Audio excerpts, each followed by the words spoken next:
karangiye, reka noneho dukomeze. Turashima Imana kuri uyu mugoroba. Imana ikomeje kubana natwe. Uyu munsi ni tariki 23.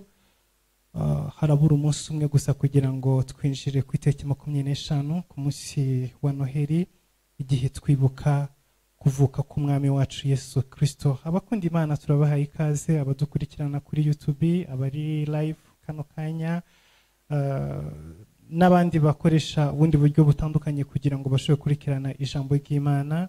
Abari ku mbuga z'abakunda Imana mwese, Imana ibahe umugisha mwinshi.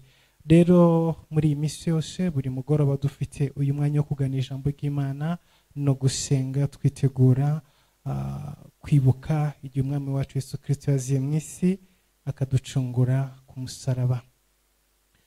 Hanyuma nyuma ya Christmas guhera ku wa mbere tuzakomeza iyi programu yo ku mugoroba, ariko noneho ntabwo izaba saa 12 z'umugoroba, ahubwo izaba saa 3 ku masaha yo mu Rwanda. Iyi minsi twashyize saa 12 z'umugoroba kubera ko ntabwo twe dufite morning glory muri kino cyumweru, niyo mpamvu twakoresheje isaha ya saa 12 z'umugoroba.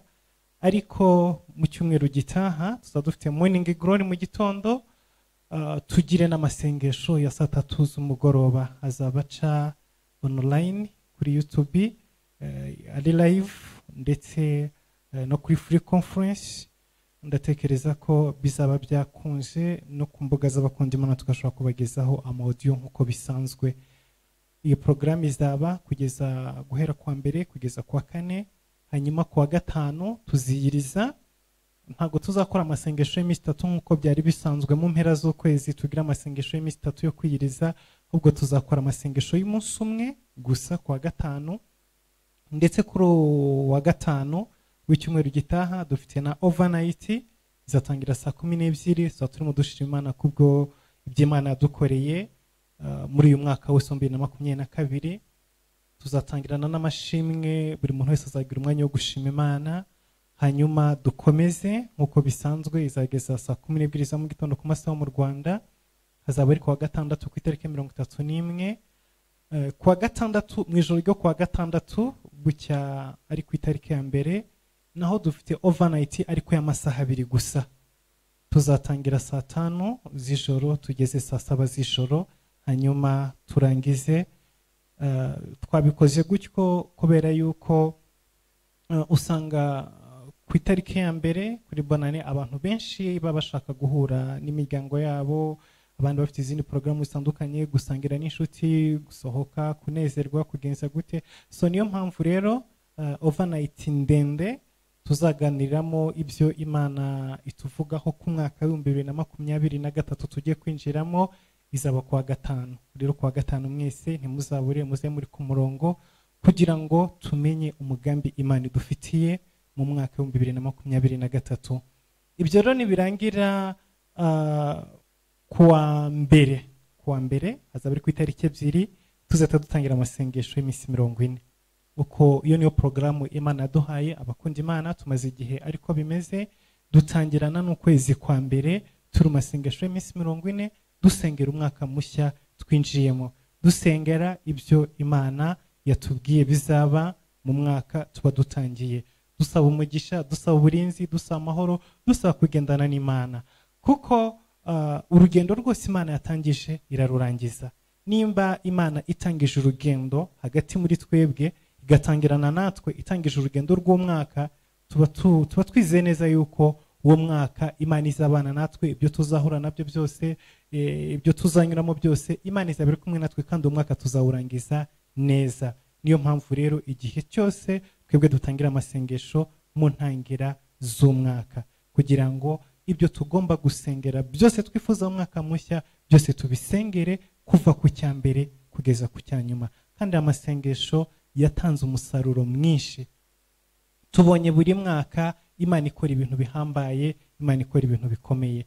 Rero ndabasabye, ndabinginze kugira ngo muzabe muri aya masengesho, kuko muzabona imirimo ikomeye. Ibyo musotse muri umwaka wa 2022 mutabonye, 2023 birabategereje. Rero muze dusenge kugira ngo tubifungure. nuko porogaramu imeze, ibindi tuzagenda tubibaganiriza uko iminsi igenda, Imana izadushoboza. Rero reka twinjire mu ijambo ry'Imana. Turi mu minsi yo kwitegura Noheli, n'ubundi turakomeza kuganira ku buzima bwa Yesu. Uyu munsi tugiye kuganira ijambo rifite umutwe uvuga ngo igihe gikwiriye gisohoye. Haleluya. Ku munsi w'ejo, reka mbibira akabanga gato, ku munsi w'ejo tuzavuga ubuhanuzi bwari buri hejuru y'ubuzima bwa Yesu nuko bwagiye bwuzura. Tuzabivuga byose kuva ku cyambere kugeza ku cyanyuma, tuzabereka mu isezerano rya kera, tuzabereka amaverise atandukanye, uburyo ki Yesu Kristo yagiye ahanurwa, uko azaza, uko azabaho, ubuzima bwe bwose bwari ubuhanuzi kuva ku kambere kugeza ku kanyuma. Nta kintu na kimwe cyamubayeho muri iyi si kitari cyanditswe mu bitabo by'ubuhanuzi. Ibyo rero nibyo tuzabaganiriza ku munsi w'ejo, tuzabereka byose kuva ku cyambere kugeza ku cyanyuma kugira ngo musobanukirwe neza. Uyu mugoroba tugiye kuganira ku ijambo rivuga ngo igihe gikwiriye gisohoye. Reka dusome mu gitabo cy'Abagalatiya cyangwa se Abagalatiya igice cya 4 umurongo wa 4. Aravuga ngo maze igihe gikwiriye gisohoye, Imana yohereza umwana wayo wabyawe n'umugore kandi wavutse atwarwa n'amategeko ngo acungure abatwarwa nayo, biduheshe guhinduka abana b'Imana. Haleluya. Ijambo ry'Imana mu gitabo cy'Abagalatiya riratubwiye ngo igihe gikwiriye gisohoye. Yesu Kristo ntago yaje mbere y'igihe kandi ntago yaje nyuma y'igihe. Oya, Yesu Kristo yaje mu isi ku gihe. Hariho igihe Imana yari yarateguye. Niyo mpamvu nyuma y'iri jambo ry'uyu munsi nifuza kuzabereka ejo, mbereka ubuhanuzi bwari buri ku buzima bwa Yesu, ibyamuvuzweho byose mbere yuko aza mu isi. Rero Yesu Kristo ejo hashize n'ababwiye ngo ntabwo yavuye mu ijuru ngo aze nk'ikivejuru nka bya bindi bajye bavuga ngo hariho za alien n'ibindi, ngo ibintu bituruka mu kirere bikaza bikagwa mu isi. Kuri Yesu ntabwo ariko byari bimeze. Yesu Kristo yaje muri plan y'Imana. Ni plan y'igihe kirekire kuva mu ngobyi ya Edeni. Ubundi Bibiliya iravuga ngo Yesu ni Adamu wa kabiri. Adamu wa mbere yari mu ngobyi ya Edeni. Yahawe buri kintu cyose umuntu yakenera ari muri ubu buzima. Yahawe ibyo kurya by'ubwoko bwose. Ahabwa imyambaro yari yambaye, ntago ari imyambaro ikorerwa mu nganda zo muri iyi si. Oya, yari yambaye imyambaro idozwe kuva mu ijuru. Yari yambaye ubwiza bw'Imana. Mutekereze, uyu munsi wa none Imana yaguhaye favor, yagushyizeho ubwiza bwayo, favor yayo gusa, imiryango irakinguka mu buzima bwawe. Buri kintu cyose kirakuba. Abantu bose bahinduka inshuti, abantu bose bahinduka abavandimwe kubera favor gusa iri hejuru y'ubuzima bwawe. So rero mutekereze, Adamu we ntabwo yari afite favor y'Imana gusa, ahubwo yari yambaye umwambaro w'ubumana mu ngobyi ya Edeni. Kubera umwambaro yari yambaye byatumaga aca hagati mu ntare zikamwubaha, zikamupfukamira, zikamwubararira. Kubera umwambaro yari yambaye yacaga hagati y'inzovu zigaca bugufi zikamuha icyubahiro. Kubera umwambaro Adamu yari yambaye yacaga hagati y'amasega yo mu ishyamba, y'amadubu, agaca bugufi akamwubaha. Kubera iki? Yari yambaye ubwiza bw'Imana. Yari yambaye imyambaro ikomoka mu bwami bw'Imana. imyambaro Adamu yari yambaye yadoderwaga mu ijuru. Mu ngobyi ya Edeni aho yarari hari ibiti biriho imbuto z'ubwoko bwose. Nimba hari ikintu gihenze mu byo kurya dukonsoma uyu munsi wa none ni imbuto. Ntabwo ushobora gusanga imbuto ku meza y'abakene. Oya, nusanga umuntu ategura igaburo rya buri munsi akongeraho n'imbuto, uriya muntu uzamwubahe, ni umukire. Niko bimeze. Umukene n'umuntu usanzwe ntabwo agira imbuto za buri munsi, ariko Imana yarashyize imbuto z'ubwoko bwose mu ngobyi ya Edeni.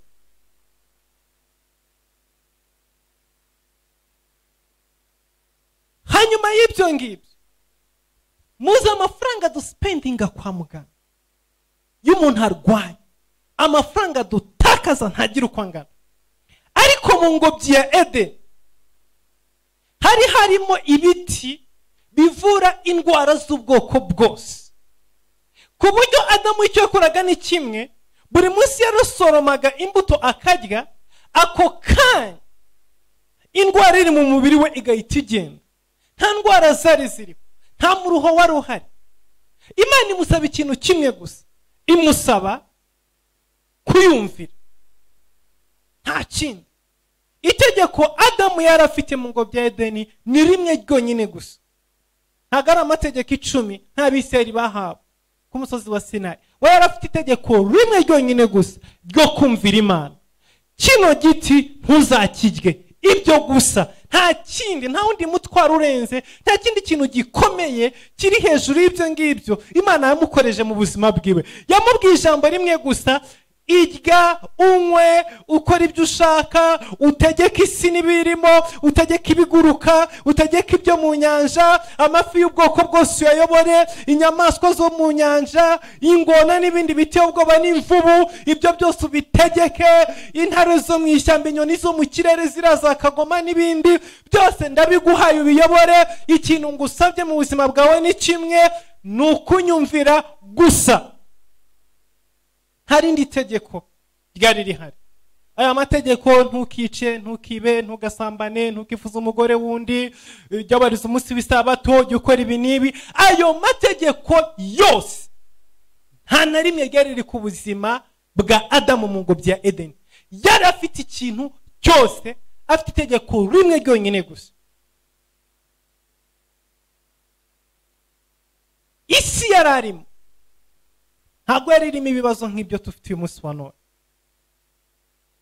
Umunsi wa none hariho intambara, hariho inzangano, hariho ibisasu kirimbuzi, hariho amarozi, hariho amavirusi, hariho ubugome, hariho ubugambanyi, hariho za gereza, hariho imitwe y'iterabwoba, hariho amabandi, hariho za Al-Qaeda, hariho za Hamas, hariho imitwe y'iterabwoba ni myinshi. Abajura ni benshi, uranika kenda bakakanura, uraryama mu nzu ugafungisha ingufuri 20 kuko uratinya ko baza kuyimena. Twirirwa twishyura amafaranga y'imitekano ijoro n'amanywa, igisirikare ntigihagije, polisi ntihagije, urarangiza ukongera.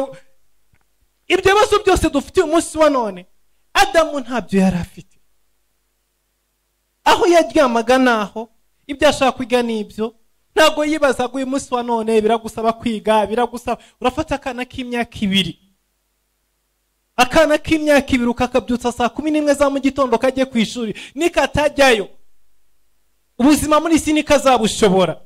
So nukuvuga ngo ibibazo by'iyi si n'abana bato b'impinja batangira kubifesinga. Umugore utwite uyu munsi wa none batangira kumutera, kumwenjecta, batangira kumutera ibishinge ngo umwana atazavukana ibibazo runaka, sinzi ngo ibintu runaka. Akana kakivuka batangira ukajomba ibishinge, kubera isi irimo ibibazo bitagira uko bingana. Isi irimo ibibazo tudashobora gusobanura. Ibyo byose Adamu ntabyo yari afite, ariko bimunanira kumvira Imana.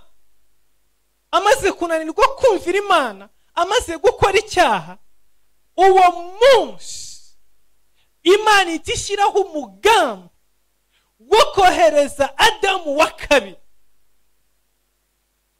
kuko umugambi wayo Imana irema Adamu ni igitekerezo cyangwa se ni proje yaje nyuma yuko Satani yaramaze kugomera Imana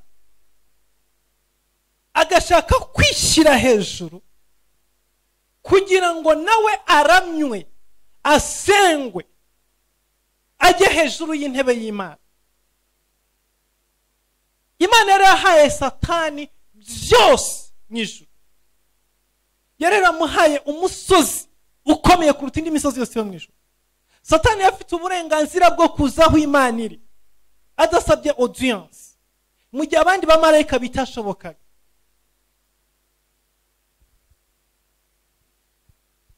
Satani ariwe Lucifer yatwikiraga mu maso h'Imana.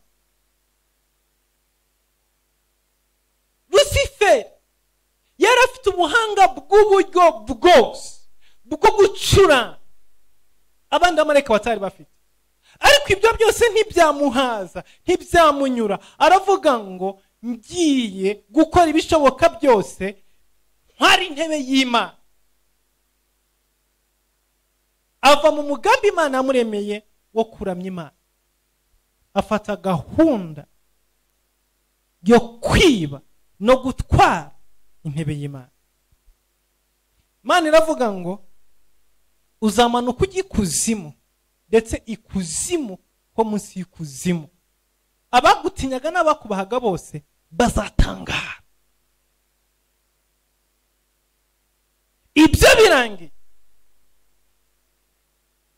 Imana iravuga ngo umugambi wo kuramya ntabwo ushobora gucikira hano. Ntabwo nahagarika iyi proje yo kuramya, ahubwo uhereye uyu munsi ngiye gushyiraho uburyo cyangwa se ngiye kurema umuntu uzakora icyananiye Satani, uzaramya. Haleluya. Umuntu uzabaho aramya. Niyo mpamvu Imana yaremye Adamu. Yarafite gahunda yuko uyu muntu agomba kuramya Imana. Ukuramya Imana, Imana yari ikeneye kuri Adamu kwari ukuyumvira. Igihe cyose Adamu yari kubaho akora icyo Imana yamubwiye, icyo ni cyo Imana yari ikeneye ku buzima bwa Adamu gusa. We ntabwo yamusabaga gucuranga ibintu birebire, ntiyamusabaga kubyina, kuririmba, just kumvira. Kumvira kwari ukuramya mu ngobyi ya Edeni. Rero Adamu amaze gukora icyaha, Adamu wa mbere, Imana iti ikora proje ya kabiri. Ndavuga ngo nzohereza Adamu wa kabiri kugira ngo aze arestore umugambi wanjye wo kurema umuntu, umugambi wo kuramya. Uko niko Imana ashyizeho gahunda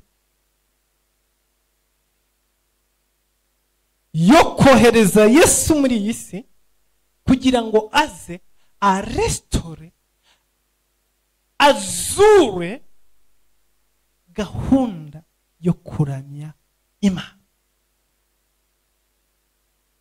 Ibyo rero byabaye umunsi Adamu yaramaze gukora icyaha mu ngobyi ya Edeni. Imana imanutse kumusura no kumuganiriza, isanze umuntu yamaze gukora icyaha, irangije iramubwira ngo, ibwira inzoka, irabwira ngo uzahora ukuruza inda, utungwe n'umukungugu, hanyuma uyu mugore washutse azabyara umwana, uwo mwana azakumena umutwe. Haleluya. Isezerano rya mbere ryo kuza kwa Yesu mu isi ryakiriye Adamu na Eva nyuma yo gukora icyaha. Y'ibingibi bisobanukiwe neza, umenya neza yuko nubwo wacumura, nubwo wakora icyaha, iyo wemere Yesu Kristo akaza mu buzima bwawe akugarura mu mugambi w'Imana, ntabwo Imana ifite gahunda yo kugutakaza nubwo waba uri mu ntege nke. Iyo niyo misiyo ya Yesu. Misiyo ya Yesu muri iyi si, icyatumye Yesu aza muri iyi si, nuko Imana idafite gahunda yo kugutakaza. Ntabwo Imana, umva, reka nkubwire, Imana Bibiliya iravuga ngo, ubundi reka mbabwire ibintu bitatu. Hariho ijuru, hariho isi, hariho n'ikuzimu cyangwa se umuriro. Bibiliya iravuga ngo ijuru ni iry'Imana. Imana yiremeye ijuru kugira ngo irituremo.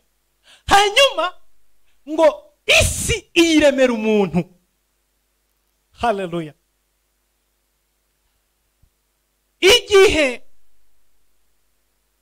Imana yaremaga isi ntiyari iriho mbere yuko Adamu abaho. Iyo turajya mu gitabo cy'Itangiriro,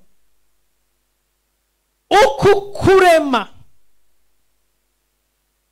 tubona ni ukurema kw'igihe cya Adamu, ariko si ryo tangiriro ry'Imana. Iriya ni itangiriro ry'umuntu n'iyi si, ariko si itangiriro ry'Imana. Imana yariho mbere, Yesu Kristo yariho mbere. Isi ni umubumbe umwe, ni planete imwe muri planete amamiliyari ari mu kirere. Ndetse abahanga bavuga ko isi ari umwe mu mibumbe mito cyane ya vuba.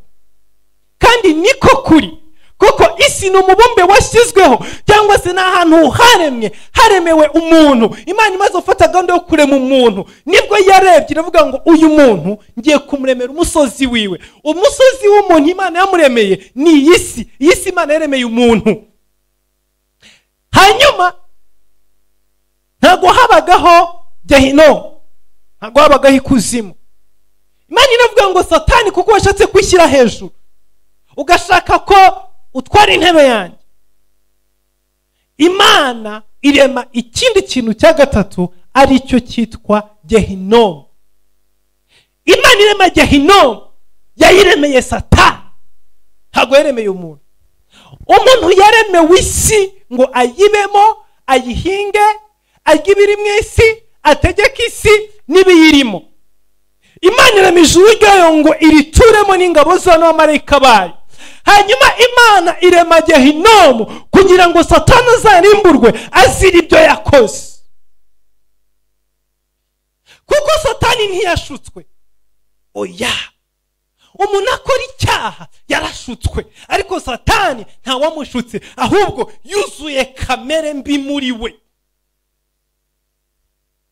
Iyo niyo mpamvu Imana yakoze plani yo kurimbura Satani ikamuta Gehinomu, ariko itigeze ikora plani zo kurimbura umuntu ngo imute Gehinomu, kubera ko umuntu ikintu yakoze n'imbuto yabibwemo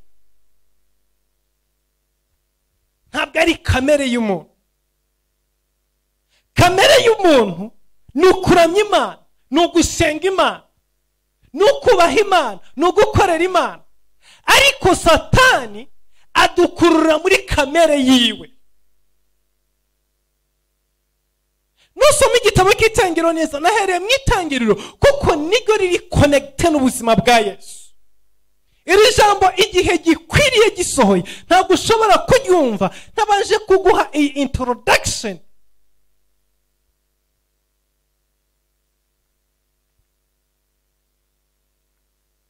Satani asanze Eva,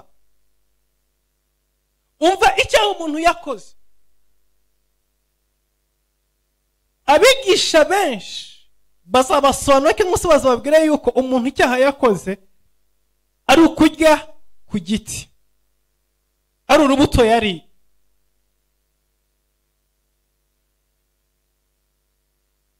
Benshi niko bigishijwe, benshi niko babizi, ariko ntabwo ariko kuri.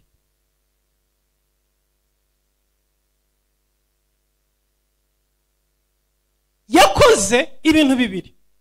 Umuntu yakoze ikosa, akora n'icyaha. Rero ikosa umuntu yakoze ni ukutumvira Imana. Hanyuma icyaha umuntu yakoze ntabwo ari ukujya kwitunda. Oya, kujya kwitunda ntabwo byari icyaha. Icyaha ni ikihe? inzoka yabwiye Eva, iramubwira ngo Imana yababujije kurya kuri iri tunda kubera ko umunsi mwaririye muzamera nkayo. Alo,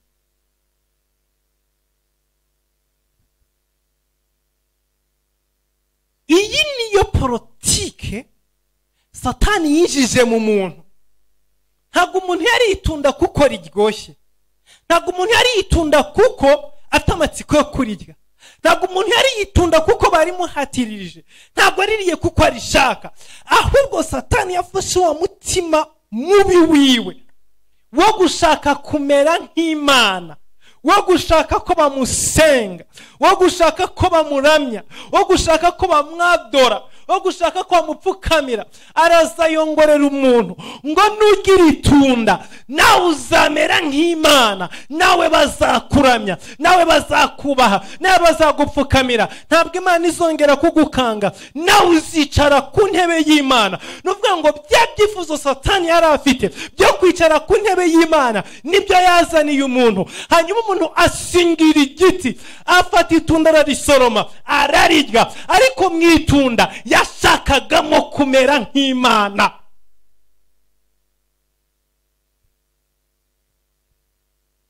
Kuko ikintu cyose umuntu akora mu buzima haba hariho ikindi kintu ashaka agomba kubona mu gihe akoze cya kintu. Kubera iki tujya ku ishuri? Suko byoroshye, ariko uzi ngo nurangiza kwiga uzabona diplome. Numara kubona diplome izaguhesha akazi, uzaba ministry, uzaba umwarimu, uzaba umuyobozi muri banke, uzakora ibintu runaka. Kuko uzi yuko mu gihe cyose utize utazaba umujournaliste, utazaba umwavoka, utazaba umucamanza, biguhatira kujya ku ishuri. Nubwo bikuvuna, nubwo umene ku mutwe, nubwo urara amajoro, ishuri si gushaka, ahubwo hari ikintu kiri inyuma y'ishuri. Hari ikintu ishuri rizaguha nurangiza kwiga. Niyo mpamvu wishuri ibiguzi, niyo mpamvu urara amajoro, niyo mpamvu wishyura school fees. Ubuzinga amafaranga urimo gutanga, umunsi umwe uzajya mu kazi uyakorera uyagaruze. Ubuzi ngo isi izaguha agaciro, izakubaha, izagufata nk'umuntu wize, ntabwo bazagufata nk'umuntu utarigeze usoma.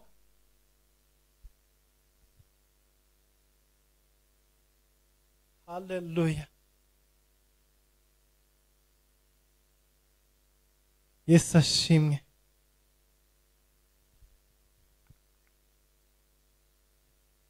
Ikintu cyose ukora haba hari ikindi ushaka inyuma y'icyo ngicyo urimo gukora. Rero umuntu yariye urubuto arimo ashaka kumera nk'Imana. Niyo mpamvu n'uyu munsi wa none ubona abantu bamaranira ubutegetsi, bamaranira intebe z'ibyubahiro. Niki Hamani yazizaga Moridekayi? Ntabwo yamupfukamiye. Icyo gusa afite umushahara, afite abesikoti, afite position nziza hejuru, n'uwa kabiri ku mwami, ariko arashaka tu bamupfukamire. Arashaka abantu bamwadore, bamuramye, bamupfukamire. Iyo ni kamera umuntu yakiriye amaze kurya ku rubuto. Satani amaze kumuganiriza. Icyo nicyo cyaho umuntu yakoze. Niyo mpamvu Bibiliya mu gitabo cy'ibyakozwe n'intumwa iravuga ngo Herode yicaye ku ntebe ngo abaganirije, baravuga ngo ameze nk'Imana. Ako kanya Imana yarakara itohereza marayika amukubita urushyi, ahita akumba nahinduka inyo, kubera ko adahaye Imana icyubahiro. Ni ukuvuga ngo kuva Satani yakora icyo cyaha mu ijuru, n'uyu munsi wa none Imana ihora ihanganye n'abantu bashaka gufata intebe yayo, bashaka gufata ubumana bwayo. Niyo mpamvu itegeko rya mbere Imana yahaye abantu ku musozi wa Sinayi, ntihakagire ikindi kintu icyo ari cyo cyose wikubita imbere, upfukamira, uramya, ubararira. Wapi? Nijye Mana jyenyine gusa, n'uwo mwuka. Buriya ibintu byinshi abantu bakora baba bashaka ngo bubahwe, baramywe, bapfukamirwe. Kamere ya Satani.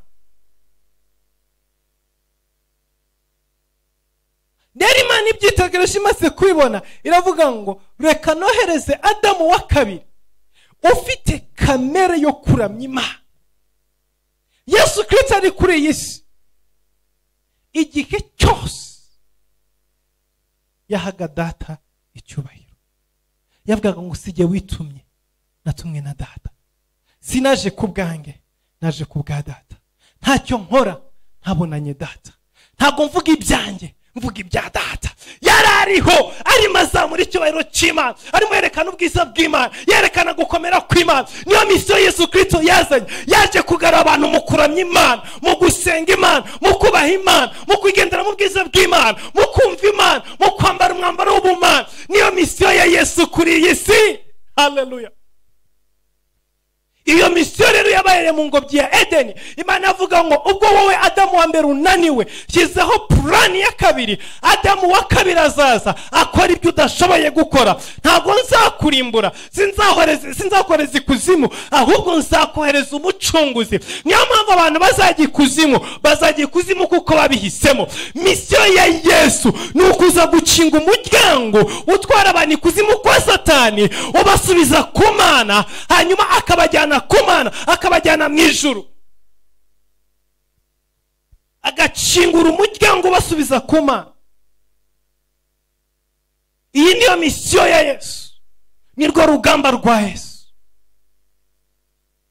Haleluya, haleluya, haleluya, haleluya. Ndumva amavuta y'Imana y'umugoroba. Iyi minsi impera z'umwaka ntabwo isanzwe. Hari ubwiza bw'Imana hejuru ubuzima bwacu.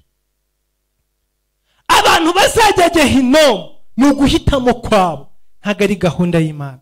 Gahunda y'Imana iri clear mu ngobyi ya Edeni.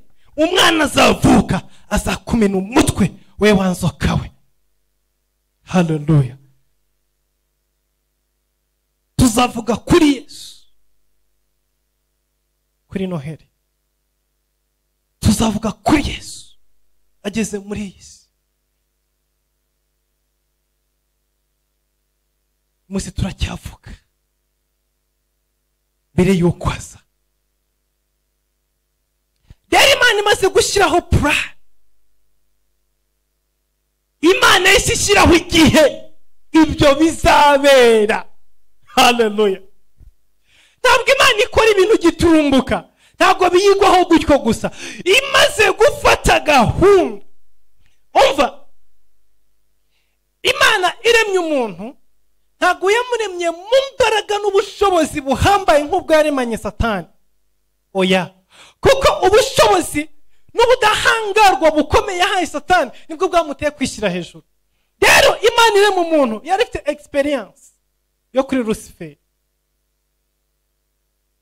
Inshuro nyinshi dukora amakosa mu buzima bwacu uko tutigira ku byatubayeho, ariko dufasha Imana tukayishyira muri twebwe, tukemera ko iyobora ubuzima bwacu, tukemera ko itwigisha, hari amakosa menshi tutakora muri iyi si. Kuko Imana niyo munyabwenge wa mbere, niyo izi si. Bibiliya ivuga ngo Yesu Kristo ntabwo agombaga kubwirwa iby'abantu kuko abantu yari abazi, niba bamwe yari abizi. Iyo ufashe Kristo ukamushyira muri wowe, agushoboza kumanaginga iyi si no kumanaginga abantu bo muri iyi si. Umushyize ku ruhande, uburiganya n'ubutiriganya bw'abantu muri iyi si ntabwo uzigera ubushobora. Rero Imana yarizi uburyo ki ibyo yahaye Luciferi byamuteye kwishyira hejuru, kuko yumvaga yuko ahambaye kuruta ibindi byaremwe byose. Imana iremye umuntu, iravuga ngo simuha ubushobozi n'ubudahangarwa nk'ubwa Luciferi, ndaza kumurema mu ibumba, kuko ibumba ni ikintu kubita se kikameneka. Ariko Satani we yaremwe mu mabuye no mu muriro.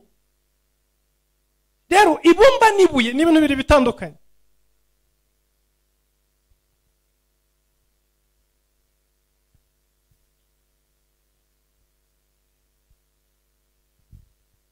Ibumba n'ibuye ni ibintu bibiri bitandukanye. Imana yavuga ngo umuntu azaremwa mu ntege nkeya kugira ngo azabeho igihe cyose yumva ko hari ubufasha runaka akeneye, kugira ngo atazumva ko yihagije ubwe, ahubwo azumve yuko ankeneye nk'umuremyi wiwe.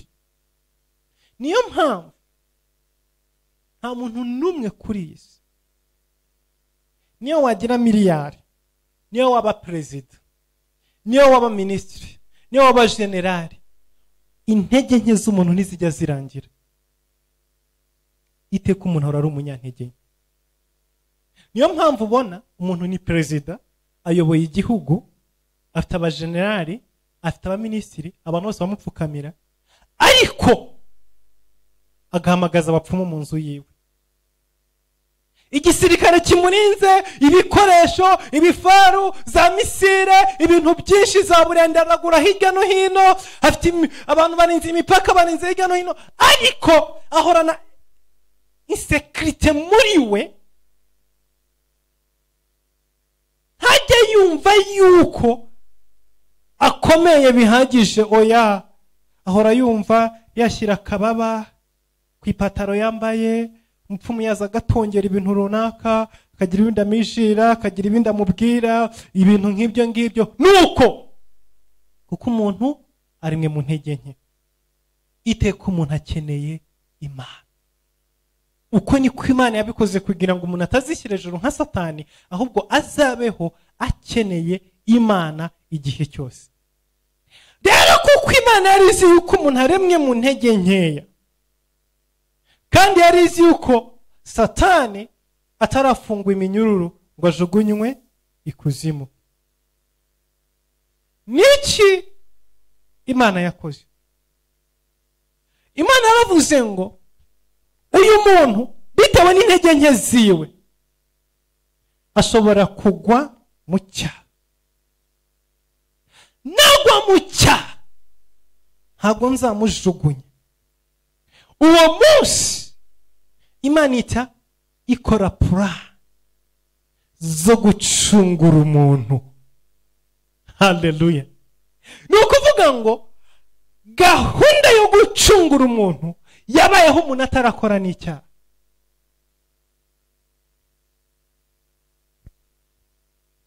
Imana ikoze gahunda yo gucungura umuntu,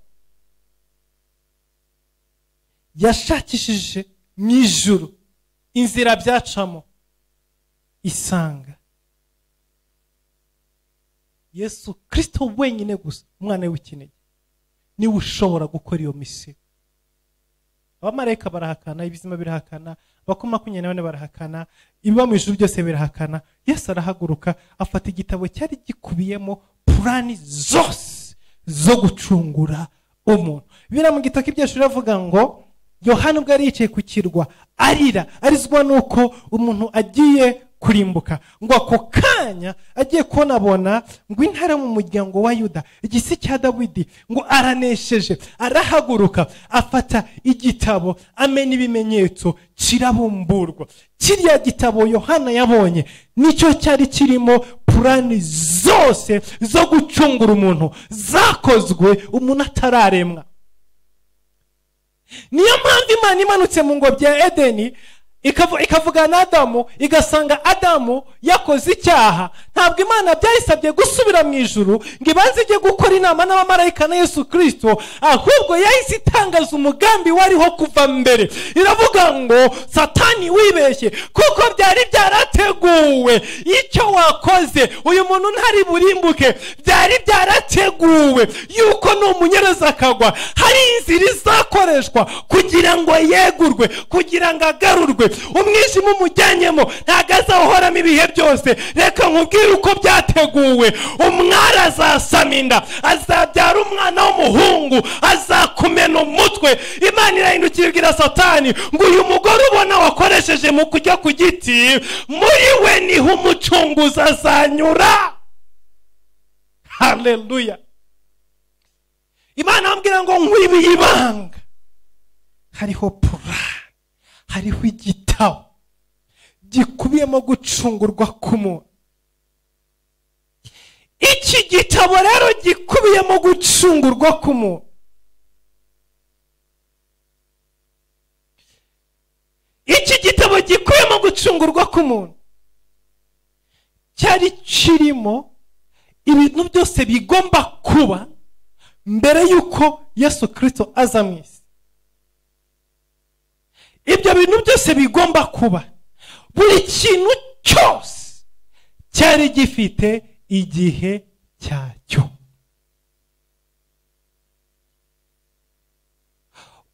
uko Aburahamu yazamukaga ku musozi Moriya agiye gutamba Isaka byari bikubiye mu gitabo cyo gucungurwa k'umuntu. Ni shapitire nshyashya yari igezweho yo kwerekana uburyo ki ntama w'Imana azapfa hanyuma umuntu akabaho. Ibyo byari biri mu gitabo, yari paje, yari ifungutse, ariko inyuma yaho hari andi mapaje menshi.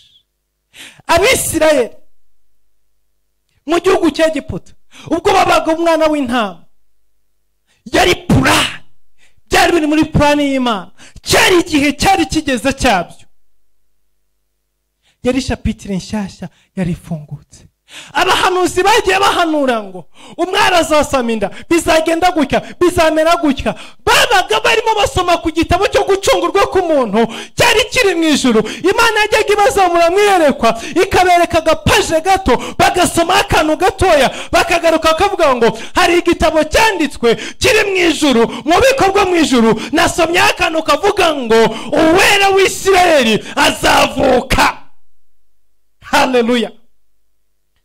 Ikindi gihe cyagera rero muri iki gitabo, muri iyi plan, buri kantu kose kari gafite umwanya wako.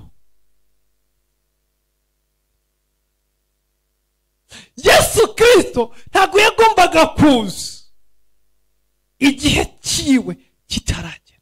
Reka nkubwire ngo umugambi w'Imana ku buzima bwawe ufite igihe. Ibintu byose ubona ugenda unyura mu gitondo n'umugoroba ni igihe cyabyo. Haleluya. Reka nkubwire ngo ikintu cyose Imana yateguye mu buzima bwawe gifite umunsi, gifite isaha, gifite umunota, gifite isegonda, gifite ahantu kigomba kubera.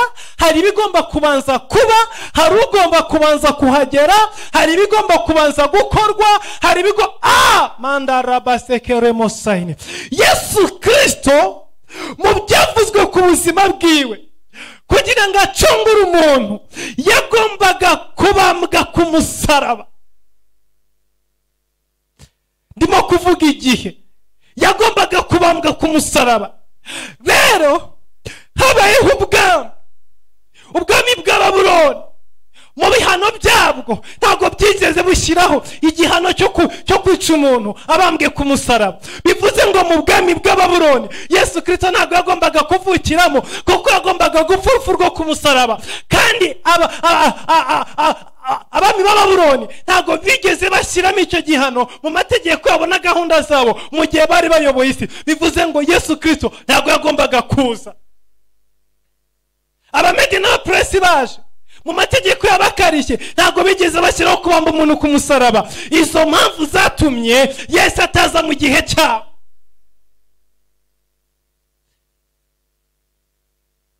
Ubwami bw'Abagiriki buraza, ubwami bw'Abagiriki buje bwigisha ururimi rw'Ikigiriki. Uru rurimi ruhinduka nk'Icyongereza n'Igifaransa cy'umunsi wa none. Isi yose itangira kwiga Ikigiriki, batangira kwiga kwandika, batangira kwiga guhinura ijambo bakahindura mu zindi ndimi z'amahanga. Ibyo ngibyo Abagiriki baraza babishyira ku murongo.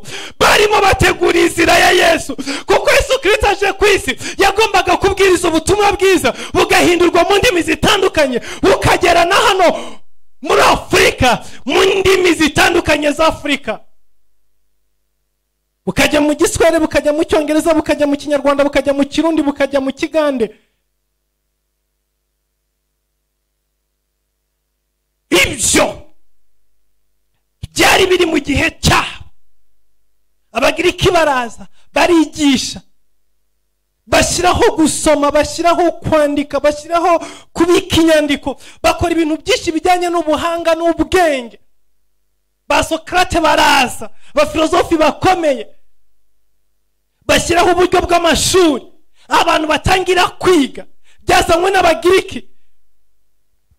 Umuntu agahaguruka agashyiraho ishuri, abantu bakiga gusoma no kwandika. Abagiriki barazabishyiraho, bararangiza. igihe cyabo kirarangira, hanyuma haza ubwami bw'abaroma. Haleluya! Abaroma baje bafashe isi ngo bayitegeke, barangije ahubwo kugira ngo abantu batwumvire kandi batwubahe, bakurikiza amategeko yacu.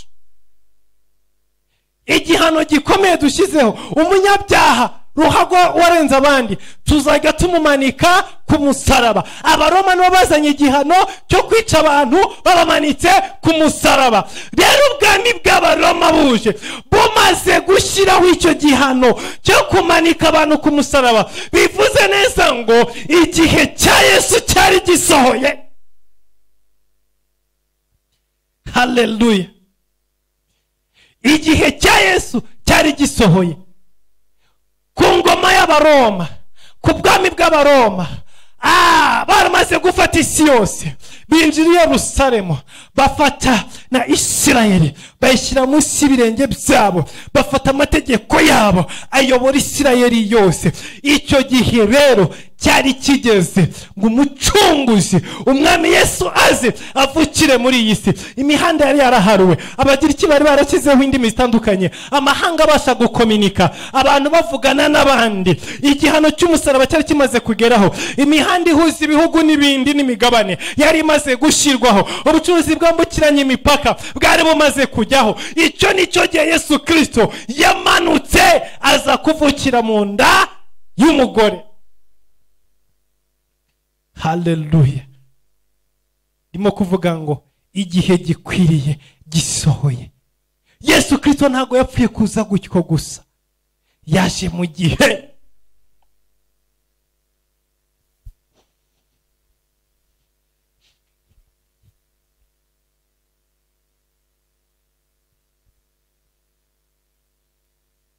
Yesu Kristo yaje mu gihe byari byarahano, byari byaranditswe aho Yesu Kristo agomba kuvukira. Reka dusome ijambo ry'Imana. Igitabo cya Luka ibice 2.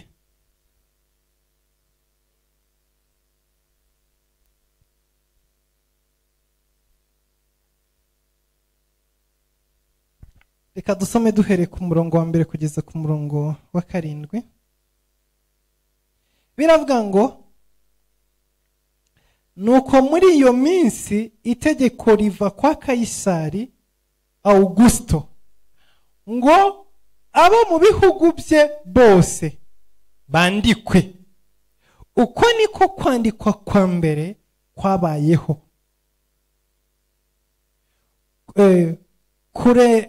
Kureniyo ategeka Isiriya. Bose bajya kwiyandikisha, umuntu wese ajya mu mudugudu w'iwabo. Yosefu nawe ava i Galilaya mu mudugudu w'i Nazareti, ajya i Yudaya mu mudugudu wa Dawidi witwa Betelehemu, kuko yari uwo mu nzu ya Dawidi no mu muryango we. Ajya kwiyandikishanya na Mariya uwo yasabye wari utwite. Bakiriyo, igihe cye cyo kubyara kirasohora, abyara umuhungu w'imfura, amworosa imyenda y'impinja, amuryamisha mu muvure w'inka, kuko bari babuze umwanya mu icumbi. Haleluya! Ibi nzabereka mu buhanuzi uko byari byarahanuwe.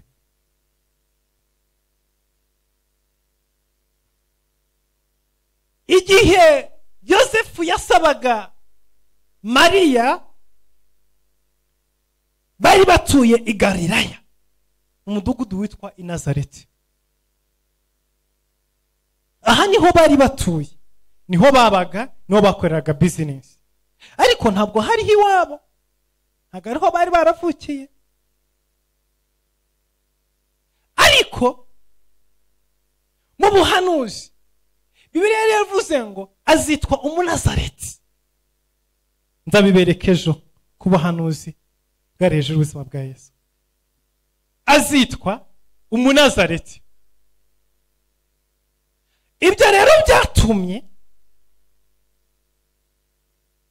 Yosefu wagombaga gushakana na Mariya bakabyara Yesu, byabaye ngombwa yuko ajya gukorera bizinesi ziwe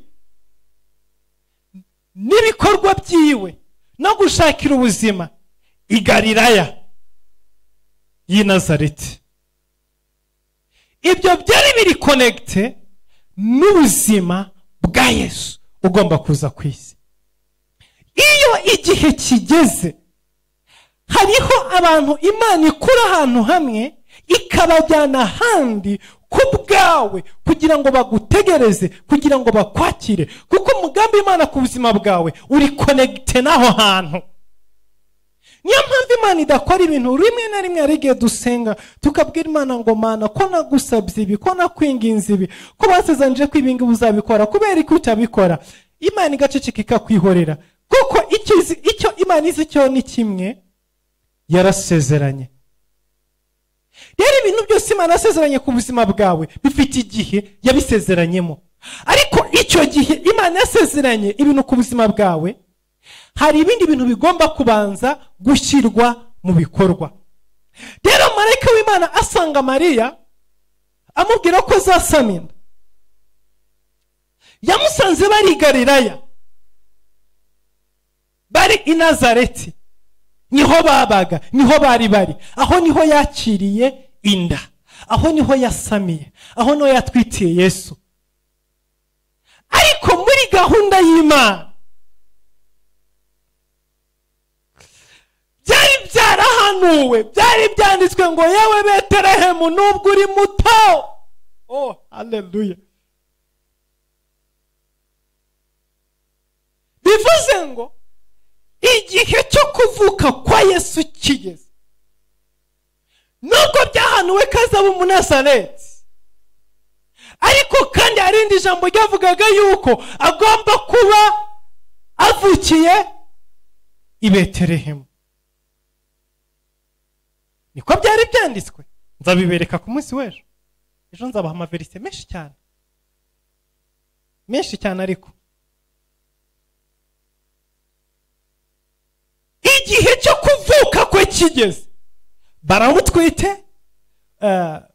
Marayika yaganije Yosefu, yarabyemeye, yarabyakiriye, n'umwana batwite, yaranamurongoye, baranabana, ariko Yesu ntaravuka.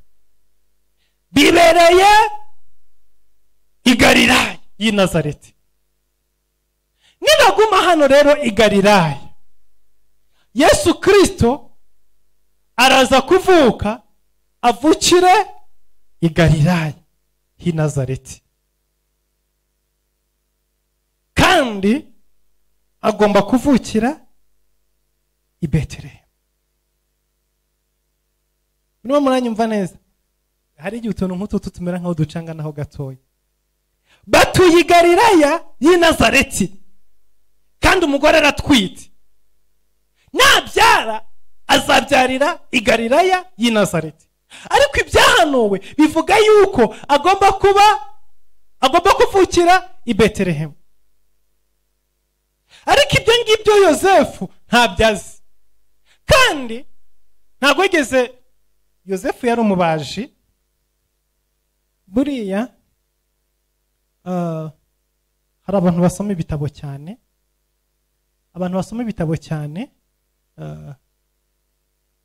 ubundi n'abantu bari muri kategori nkenye, bakunda gusoma ibitabo cyane. Abakozi b'Imana, abavugabutumwa, abigisha, bari mu bantu basoma cyane, kubera ko ntabwo ushobora kuza guhagarara imbere y'abantu utasomye. Bidusaba gusoma. Iyo udasoma, ntabwo umwuka w'Imana abona uko akorana nawe ngo aguhe ubwenge, aguhe ubumenyi, aguhe ijambo. Rero abavugabutumwa, abapasiteri, abapotre barasoma cyane, nubwo batabikunda, nubwo batabishoboye, ariko baragerageza, kuko umurimo bakora ubasaba gusoma. abandi bantu ba kabiri n'abarimu. Abarimu bigisha haba muri za kaminuza, muri za secondaire na za primaire, bibasaba guhora basoma, kuko ntago wakwigisha mu ishuri ryari ryo ryose udasoma. Bibasaba guhora basoma ibitabo igitondo n'umugoroba. Abandi bantu ba gatatu ni abavoka. Abavoka bahora mu bitabo basoma amategeko, imanza zaburanywe, izo batsinze, izo batsinzwe, imyanzuro runaka, ibyakozwe, kuko ntushobora kujya kuburana mu rukiko umunyamategeko udasoma. Buri abanyamategeko n'abacamanza bari mu cyiciro kimwe n'abashinjacyaha, bahora basoma bijyanye n'umugabo n'akazi kabo bakora. Abandi bantu bagomba gusoma cyane ni abakuru b'ibihugu, abayobozi muri za guverinoma. Bahora basoma kubera iki? Kuko igihugu gifite kategori nyinshi cyane zitandukanye. Bahora basoma kugira ngo bagire ubumenyi ku bice byinshi bitandukanye by'igihugu bayoboye na sekiteri nyinshi zitandukanye z'igihugu bayoboye. Badasomye ntago babona uburyo kibatwaramo igihugu cyabo. Barasoma niyo bananiwe, bafite abantu bagomba kuza bakabasomera. Akicara hari umuntu akaza akamusomera amashapitire. Abamwe bafite abantu babasomera. Muribuka hasi we igihe yaburaga ibitotsi, biravuga ngo bamuzanira ibitabo by'ubucurabwenge, batangira kumusomera, bagira ku gitabo kivuga ku nkuru za Morodekayi. Uko niko bigenda. Ariko abacuruzi ntabwo bahora mu bitabo basoma. Oya, barimo birukanka bava aha bajya aha bashakisha imari bagenza gute. Ntubagore. Umucuruzi uzabona arimo asoma ibitabo uzamenya ko afite impano yo gusoma. Abafite impano yo gusoma ntabwo abafite impano yo gusoma bikunda, ariko umwuga we ntabwo umusaba gusoma cyane. Nibyo ashobora kwinforma, agafata twa information twinshi dutandukanye kugira ngo ari ibintu bijyanye na business ziwe, ariko ntabwo umwuga we umuhatira gusoma cyane ngo we mu bitabo birarema byirirwemo avumbura ibintu byinshi cyane bitandukanye. Oya, abahinzi nuko arabyuka agafata isuka akagenda agahinga gataha. Abashoferi nuko nta mushoferi uzabona umwanya wo kwirwa mu bitabo asoma, ntibibaho. Abamotari nuko abatwara imodoka, batwara moto, uwo mwanya ntawo bagira. Abantu bakora mu gikoni wenda ashobora kuzajya acisha amareba utuntu runaka yibutsa, ariko inshuro nyinshi bakunda gucreatinga ibintu barimo bateka, bagakora aventure bakavanga ibintu n'ibintu bagatestinga bakumva bakabivumbura gutyo inshuro nyinshi. Yosefu rero akazi kiwe yakoraga ari umubaji. Namwe mu nyumvire, yagombaga kumenya igiti cyiza, icyoroshye, igikomeye, urubaho uko arusena, uko arukata, uko ari buze kuvanamo agatebe, akameza, igitanda. Nta mwanya wo gusoma afite, ahora n'inkero n'amaranda n'utumashini akata ateranya agenza gute. Umwanya wo kwica mu bitabo ntawo afite. Ibyo rero ntago bimwirenganyiriza ngo ntago yigeze ajya mu bitabo ngo asome amenye aho Yesu Kristo azavukira. Yumvise ibyo marayika mubwiye yuko inda ari y'umwuka, abyakira uko, abifata uko, ariko nta bundi bushakashatsi n'ubundi buvumbuzi yigeze ajyamo. Yigumiye aho nyine, yigumana n'umudamu azi ko umudamu azabyara. Ariko byari byananditswe yuko uwo mwana batwita atagomba kuvukira i Nazareti. Byari byanditswe, ariko ntabyo yarazi. Kandi ntabwo Imana ijya kubwira utuntu twose. Hari abantu bafashe Imana nk'umupfumu, utuntu twose bashaka ngo Mana mbwira, Mana mbwira, Mana mbwira, Mana mbwira. Abakozi Imana bura barago cyane, abantu bagira impano z'ubuhanuzi. Wamagaye wese, urumva none ndeberayo mbwira bimeze gute, bimeze uko. Ntabwo Imana ari kwikora, ntabwo Imana ari umupfumu. Ibintu byinshi ugomba kubimenya, utagombye kubaza ngo Imana yavuze iki.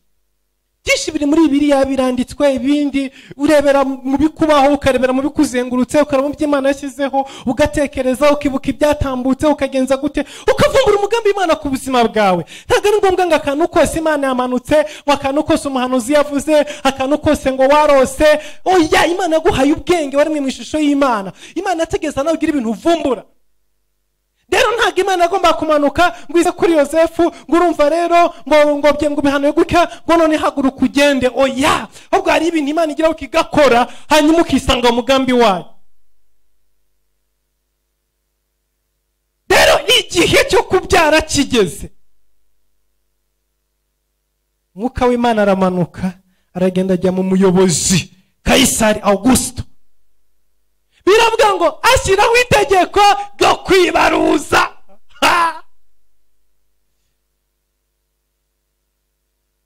Ibarura murarizi, kwibaruza. Avuga ngo ndashaka abaturage bose bandikwe, kandi buri muntu wese. Hari ibarura riheruka kuba mu gihugu cy'u Rwanda,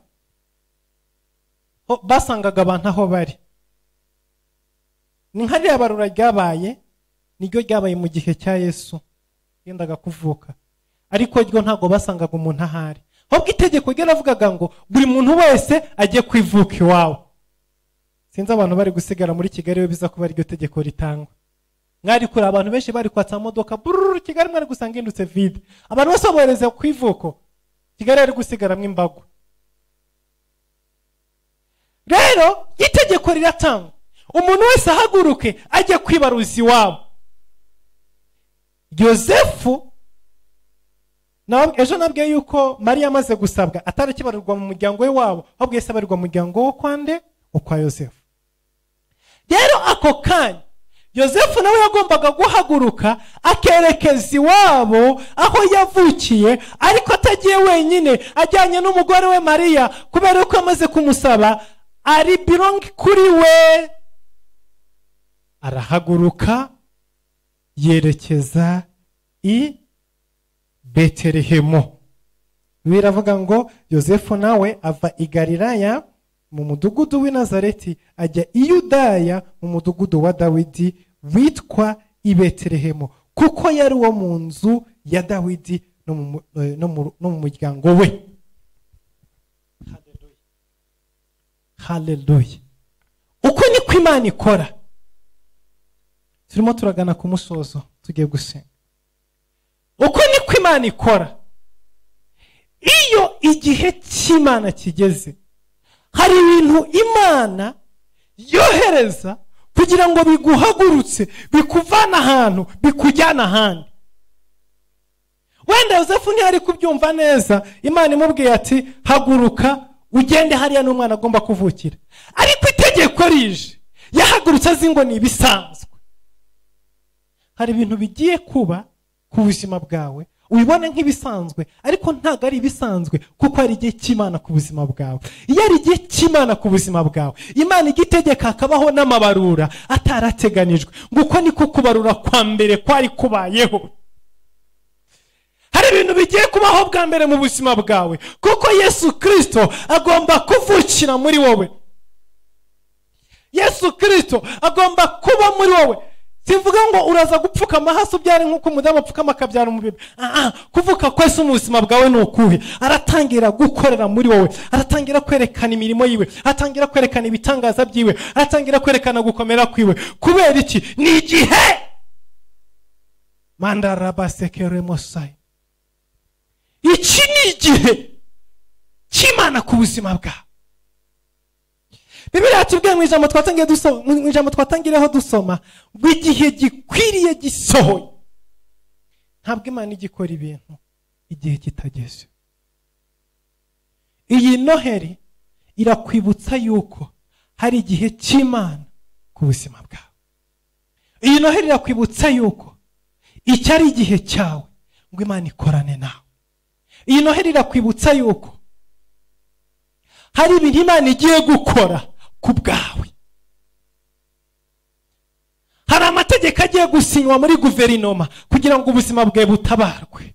Hari inama zigiye gukorwa ku isi, bazi ko barimo babikora ku bwabo, ariko barimo babikora ku bwawe. Haleluya. Igihe cy'Imana ku buzima bwawe, igihe cy'Imana mu mibereho yawe, igihe cy'Imana mu muryango wawe, igihe cy'Imana mu mashuri yawe, igihe cy'Imana mu ngendo zawe, igihe cy'Imana ku mugabo wawe, igihe cy'Imana. Igihe gikwiriye gisohoye. Hari ibintu utegereje igihe kirekire, ariko nagira ngo nkubwire ngo igihe gikwiriye kigeze, Imana igikora ibintu mu buryo bwayo, mu mbaraga zayo. Hari verisi ivuga ngo barabaza ngo Imana yawe iri hehe? inshuro nyinshi abarokore, abakristo, abantu dusenga, abantu twizera Imana, tuba dufite amasezerano akomeye,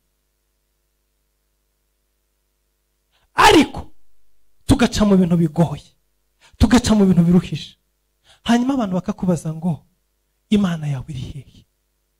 Ya masengesho usenga ko tutabona impinduka zayo, bya bikorwa ukora ko tutabona umusaruro wabyo, ya Mana usenga iri ko ntayo tubona, ya Mana uhora uvuga buri munsi ko ntayo tureba. Ariko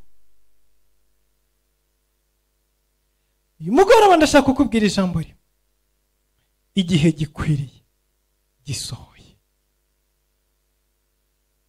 Umaranye ubugumba igihe kirekire, ariko igihe gikwiriye gisohoye ugiye gusama.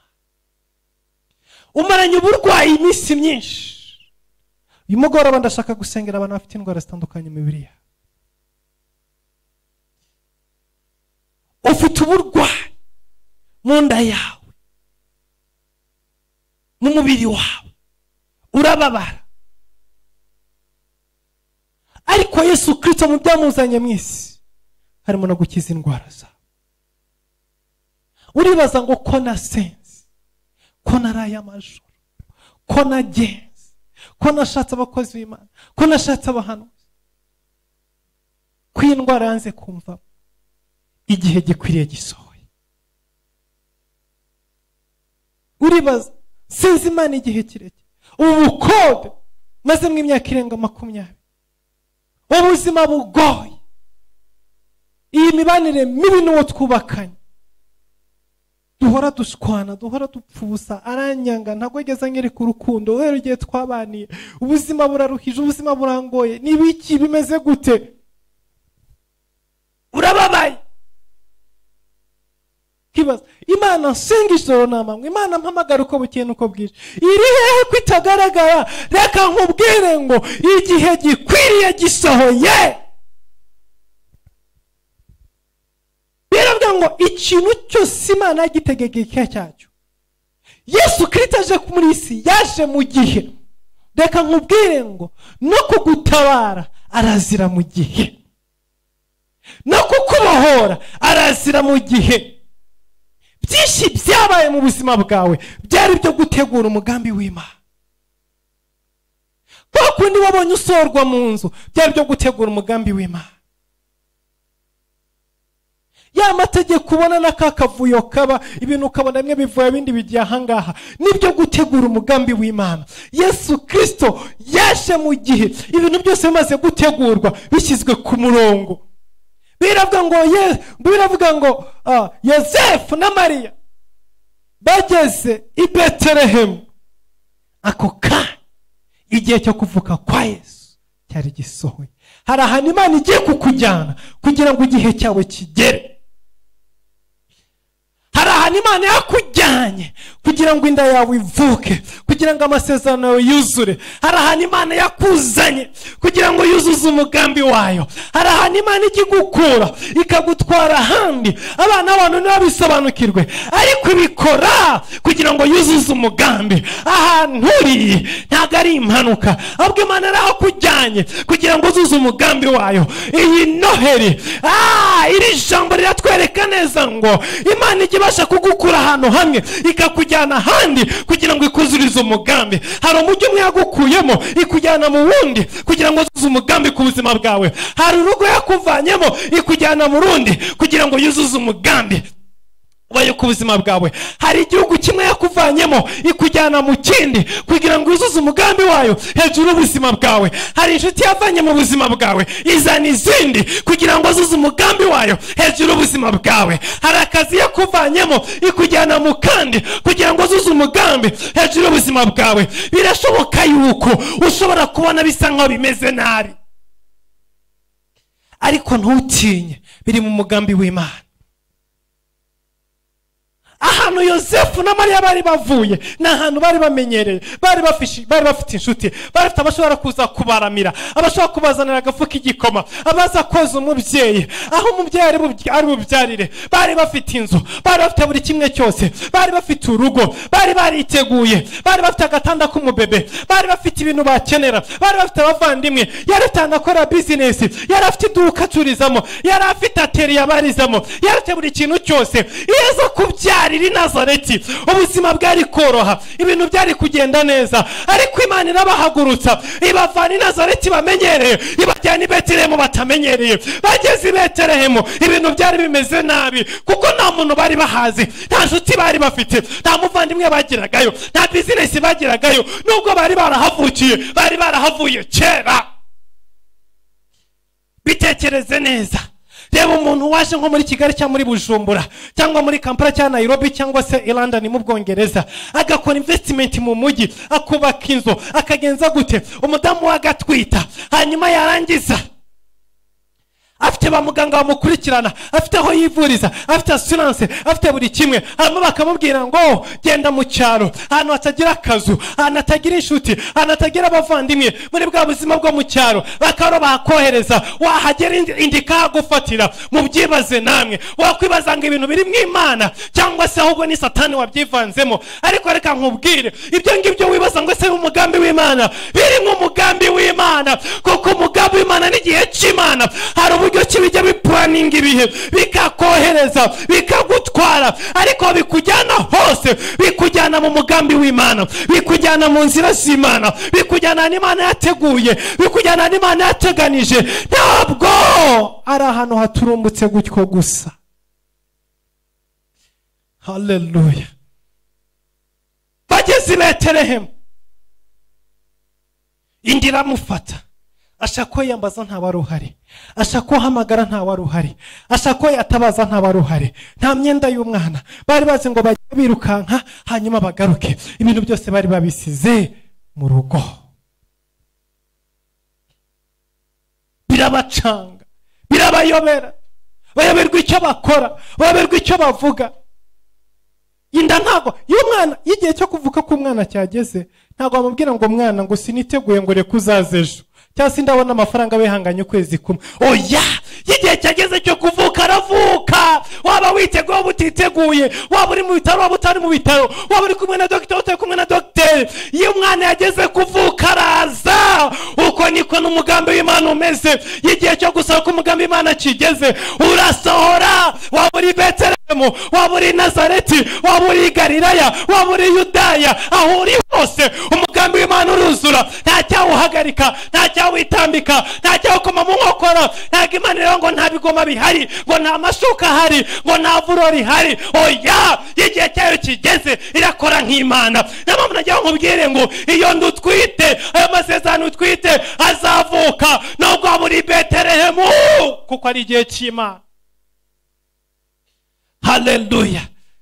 Nubwo buri Betelehemu, nubwo buri muri uwo mujyi ugoye, nubwo buri mu bushomeri, nubwo buri mu nzara, nubwo umugabo mwamutumvikana, nubwo umugore yabagutaye, nubwo abavandimwe bagusize, nubwo akazi babagusezereye, nubwo bizinesi yaba yahombye, kuko ari igihe cy'Imana. Biraza kuba, biraza gukunda, ntawe uri buguhagarike. Biravuga ngo Mariya atangira kuramukwa, bashaka ibitabo nta byari bihari, binjira mu kiraro. Bageze mu kiraro, abamarayika bari bahageze, babyaza Mariya, abyara neza, nta muganga uhari, nta za tobare bamuteye, nta n'umwe. Ijuru ryari ryahageze, yari mu gihe cy'Imana, yari mu mwanya w'Imana, yari ahantu Imana yateguye kuva kera. Byari biri muri plani z'Imana, kandi byari biri mu gihe. Haleluya. Byari biri mu gihe cy'Imana. Mariya arabyara neza. Ikibazo cyari gisigaye kwari ukwibaza ngo ararya iki, aranywa iki, biragenda gute, uruhinja biramera gute. Ariko yuri mu gihe cy'Imana. Igihe cy'Imana cyageze, ibyo ntibigutera ikibazo. Imana irironderera. Biravuga ngo ako kanya abanyabwenge bari barabitse amadolari, bari barabitse amapawundi, bari barabitse ifeza, bari barabitse ibihumura neza, bari barakoze byinshi bitandukanye, bari bariteguye byinshi. Ijoro amanuka arababwira ngo hari umwana wavutse. Haleluya. Hari umwana wavutse. Mubyikorere byose, mubitware, mubijyane, mubimushyire. Igihe kigeze, yisaha y'Imana yageze, y'umunota w'Imana wageze, yo gahunda y'Imana yageze. Imana yishakira byose. Nagira nkubwire ngo igihe gikwiriye gisohoye, ibyo Imana kuvuzeho bizuzura. Igihe gikwiriye gisohoye, amasezerano y'Imana azaba. Igihe gikwiriye gisohoye, iyo Betelehemu uri muzayisohokamo. Igihe gikwiriye gisohoye, haleluya, iyo Nazareti uzayivamo. Iyo Betelehemu iguteye ubwoba, byose bizajya ku murongo. Igihe gikwiriye gisohoye, tugiye gusenga Imana. Izana igihe cyawe, Imana ikore byose. Mandara sekere musai. Uriya mandara sekere musai. Igihe gikwiriye.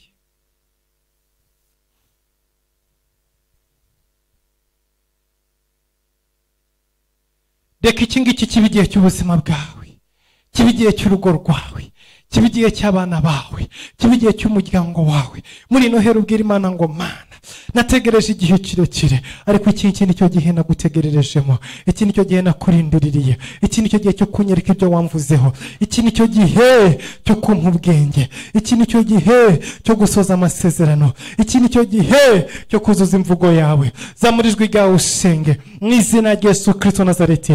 Reka duhere ku bantu bose bafite ikibazo cy'uburwayi. Iki kibe igihe cyawe cyo gukira. Fata aho urwaye mu izina rya Yesu Kristo Nazareti. Mwebwe muri kuri YouTube, mwebwe muri kuri free conference, fata ikiganza cyawe gishyiraho urwaye, nurangiza usenge, wizerane nanjye. Iki ni igihe cyawe cyo gukira. Iki ni igihe cyawe cyo kubohoka mu izina rya Yesu Kristo. Ndategeka indwara ikurimo. Yesu Kristo waje mu isi, yafite misiyo yo gukiza indwara. Nawe nagukize mu izina rya Yesu. Niwakire gukira, niwakire gukira. Ikiganza cy'Imana kigukize, ukuboko kw'Imana kugukize. Akira kubohoka. Amanda rabasekere mosai. Ndasenze ngo ibirenge byawe bikire. Ndasenze ngo amano yawe akire. Ndasenze ngo indwara iri mu mitsi nivemo, indwara iri mu maguru nivemo, indwara iri mu maraso nivemo. Niguhunge mu izina rya Yesu. Ndahamagara imbaraga z'Imana, ndahamagara kubaho kw'Imana. Ndohereza umuriro w'Imana, ndohereza ubushobozi bw'Imana hejuru y'ubuzima bwawe. Receive to heal in the name of Jesus. Oh, hallelujah. Uyu mugoroba niwakira igitangaza cyo gukira indwara. Ndasengeye indwara iri mu maraso yawe nisohoke. Iyo diabete nigende, iyo kanseri nigende, iyo sida nigende mu izina rya Yesu Kristo. Indwara zo ziri mu ziri mu matembabuzi ari mu mubiri wawe nizikuvemo. Ndasenze Yesu Kristo yaje mu isi kugira ngo gukize indwara. Uyu mugoroba bohoka, bohoka. Kanseri y'amara, kanseri y'amabere, kanseri y'ibihaha, kanseri y'umwijima nikurekure. Kanseri yo mu mihogo nikuvemo. Kanseri ahiri hose mu mubiri wawe niguhunge. Ndasengera ibibyimba biri mu mubiri wawe aho biri hose nibisohoke. Fire in the name of Jesus. Iyo ndwara urwaye, abaganga bakubwiye ngo ntuzigere ubyara kubera indwara ikurimo. Ndavuze ngo nikurekure, ndavuze ngo nikuvemo. Nive mu mugabo wawe, nive mu mugore wawe, nive mu rubyaro rwawe, nive mu bantu bawe. Izo nkuru wakwiye kwa muganga zikubwira ngo urarwaye, zikubwira ngo ntuzabyara, zikubwira ngo nta kintu uzigera ugeraho. Ndavuze ngo zihinduye ubusa, muzaniye inkuru nziza. I Betelehemu Yesu Kristo yaravutse. Muzaniye inkuru nziza. Umwami we byose yaje mu isi, avukira muri iyi si kugira ngo agukize indwara, ahindura ibihe. Niba Mariya yarasamye, nawe urasama mu izina rya Yesu. Niba Mariya yarasamye atarabonanye n'umugabo, nawe wasama hejuru y'amagambo yose bakuvuzeho, hejuru y'ibyo abaganga bavuze, hejuru y'inzandiko, hejuru y'ibipimo byose byafashwe mu izina rya Yesu Kristo Nazareti. Ndasenze ukire, ndasenze inda yawe ikire, umugongo wawe ukire mu izina rya Yesu Kristo Nazareti. Igituza cyawe gikire mu izina rya Yesu. Umugongo wawe nukire, ibitugu byawe nibikire, ikintu cyakite mu bitugu byawe nikikurekure mu izina rya Yesu. Ndategekesha ububasha mpabwa n'ijambo ry'Imana na Yesu Kristo waje mu isi akavukira mu nda ya Mariya, akavukira mu mugore w'isugi. Ndavuze ngo mu izina rya Yesu Kristo nagukize. ramande reboseke remosa karamando rabasakaramasayine. Ndavuze ngo amaboko yawe nakire, intoki zawe nizikire, inzara zawe nizikire. Ndavuze ngo ijosi nirikire. Wo mwingo nukuve mu ijosi, nugende. Ndawutegetse uguhunge, ndawutegetse ukurekure. In the name of Jesus, fire ramanda rabaseke remosayine. Umwingo nukuvemo, ibiri mu ijosi gene bikuvemo mu izina rya Yesu. Ndasengeye umutwe wawe. Indwara yose iri mu mutwe, amaso yawe nabe mazima, amenyo yawe nabe mazima, ururimi rwawe rube ruzima, imitsi yawe nibe mizima mu izina rya Yesu Kristo Nazareti. Ibikugize byose, amazuru yawe nakire, amaso yawe nakire, amatwi yawe nakire, umutwe wawe nukire mu izina rya Yesu Kristo. Buri ndwara yose ikuriho, amanjini, za sinezite n'ibindi byose, icyo gicuri, inzozi mbi uhorana, iyo myuka mibi y'abadayimoni igute ibyo baguhumekeyemo, indasago baguciye, ibyo bashyize ku buzima bwawe, ndabihindura ubusa. Fire in the name of Jesus. Ndategekesha ubasha bw'ijambo ry'Imana. Yesu Kristo yaje mu isi ngo akize indwara. Uyu mugoroba buri ndwara yose iri hejuru y'ubuzima bwawe, buri ndwara yose iri hejuru y'umwana wawe, buri ndwara yose iri hejuru y'umubyeyi wawe, buri ndwara yose iri hejuru y'uwo mwubakanye, nisohoke muri urwo rugo, nisohoke muri uwo muryango. Ndavuze ngo ramasakarabasekeremosai. Ndategeka mu izina rya Yesu, buri ndwara yose, buri mwuka wose nukurekure mu izina rya Yesu. Dusenga Imana ikora ibitangaza, dusenga Imana ibohora. Iki ni igihe cyawe cyo gukira, byakire kandi ubyizere. Wasengewe igihe kirekire ntibyaba, ariko iyo ni umugoroba wawe. Iki ni igihe cyawe. Akira, akira, akira gukira indwara, akira kubohoka, akira gukira, akira gukira. Kira mu izina rya Yesu. Indwara zose bakuroze, indwara zose baguterereje, indwara zose ziva ku myuka mibi, indwara ziva ku barangi, ziva ku badayimoni, imiti ipfuye wanyoye, ibintu byose bibi, icyorezo cyaje mu buzima bwawe nigisohoke. Ndasohora buri buribwe bwose bukuri mu mubiri, ndasohora buri ndwara yose ikurimo mu izina rya Yesu. Uyu mwaka nturangiza urwaye, iyi Noheli ntuyisohoke mu urwaye. Yesu Kristo yaravutse, ntabwo yaje kugira ngo duserebure twambara imyenda myiza, turya amafiriti n'amanyama. Oya, yaje kugira ngo ukire indwara, yaje kugira ngo ubohoke. Abo bazimu bakuremereye, abademoni bakuremereye, izo ndwara koronike zituruka mu miryango, nizive hejuru ubuzima bwawe. Fire ramanda rabaseke mosokoromosa. Ndavuze ngo izo ndwara zose zituruka mu bisekuru, zituruka kwa papa wawe, zituruka kwa mama wawe, zituruka mu muryango washatsemo, ndazigukuye ku mutwe, nzigukuye hejuru, ngutandukanije nazo, zisenyuke, zikureke, ziguhunge, zikuveho katika jina Yesu. Ndazivumye katika jina Yesu. Fire pu. Ndavuma buri muvumo wose uri hejuru ubuzima bwo guteza indwara, ukuveho mu izina rya Yesu Kristo Nazareti. Ndasenze uyu mugoroba, Imana yohereje Yesu Kristo mu isi, yamwohereje ku bwawe, yinjire mu buzima bwawe, akubohore. Mandarabaseke. Reka dusengere ibindi bibazo bindi bitandukanye byose biri mu buzima bwawe. Imugoroba ikibazo cyari special twarimo dusengera n'uburwayi, wizere kukize mu izina rya Yesu. Hanyuma ibindi bibazo byinshi ufite mu buzima bwawe, reka tubyereke Imana. Uyu mugoroba bwira Imana ngo Mana, iki ni igihe cyanjye, iki ni igihe gikwiriye cyo gutabarwa, iki ni igihe gikwiriye cyo gukira, iki ni igihe gikwiriye cyo kubohoka, iki ni igihe gikwiriye cyo kubona ibyo nasengeye, iki ni igihe gikwiriye cyo kuzura kw'amasezerano, iki ni igihe gikwiriye cyo kuva mu buzima nari ndimo nkajya mu bundi buzima. Senga mu izina rya Yesu. Data mu izina rya Yesu Kristo, turasengeye abana bawe, turasengeye ubwoko bwawe, turasengeye intama zawe, turasengeye abakuru n'abatoya. Imbaraga zawe zibe hejuru ubuzima bwawe, ikiganza cyawe kibe kuri bo, umwuka wababeho. Subiza ibibazo byose Mwami bagushyize imbere, kuko uri Imana isubiza. Umugisha ubuzima bwawe, reka iki kibe igihe cyo kongera kugendererwa, kibe igihe cyo gutabarwa, kibe igihe cyo kubona umwuzuro w'amasezerano, kibe igihe cyo kubona imirimo yawe n'ibitangaza byawe, kibe igihe cy'ubwiza bwawe n'icyubahiro cyawe. Reka iki ngiki kibe igihe cy'amavuta hejuru y'ubuzima bw'abana bawe. Urakoze Mwami, urakoze kumva gusenga. Izina ryawe rishimwe kandi rishyirwe hejuru mu izina rya Yesu Kristo, amen. Imana ibahe umugisha. Tuzakomeza ejo saa 12 ku masaha yo mu Rwanda. Mwese karibu muze muri ku murongo. Imana ibahe umugisha. Murakoze cyane.